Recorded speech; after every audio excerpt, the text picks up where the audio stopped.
आखिर कैसे जापान के लोग बतख का पालन करके कमा रहे हैं करोड़ों रुपए और इन बतखों का मीट क्यों लाखों रुपए में बिकता है। और क्या आपको पता है बतख को जबरन संभोग कैसे कराया जाता है। दोस्तों, क्या आप जानते हैं बतख का उछेर कैसे किया जाता है और उसकी हार्वेस्टिंग कैसे की जाती है। अगर नहीं तो वीडियो को अंत तक जरूर देखें। दोस्तों, जापान में हेल्दी फूड की डिमांड लोगों के बीच ज्यादा है, इसलिए ऑर्गेनिक तरीके से उगाए गए चावल की कीमत भी ज्यादा है। इसलिए जापान के किसान बतख का इस्तेमाल करते हैं। तो कैसे आए जानते हैं।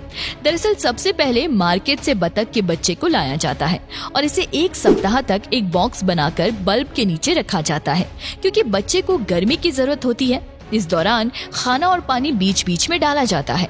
अब एक सप्ताह के बाद बच्चे को बाहर खुले में छोड़ दिया जाता है, लेकिन अभी उसको खेतों में नहीं जाने दिया जाता। बाद में किसान धान की रोपाई कराते हैं और 15 दिन के बाद इन बतख के चूजे को खेतों में छोड़ दिया जाता है, जहां ये धान को कोई नुकसान नहीं पहुंचाते, लेकिन इसमें मौजूद अन्य जीवाणु को खा जाते हैं। इसलिए धान को कोई नुकसान ना हो और पाक सुरक्षित रहे। और एक बात की बतख पूरा दिन इस खेतों में रहते हैं, इसलिए बतख खेतों में ही पॉटी करते हैं ताकि एक खाद के रूप में धान को फायदा हो और कोई भी प्रकार के विलायती खाद की जरूरत ना पड़े। और इस प्रकार से उगाया गया चावल बहुत ही ऊंचे दामों में बिकता है।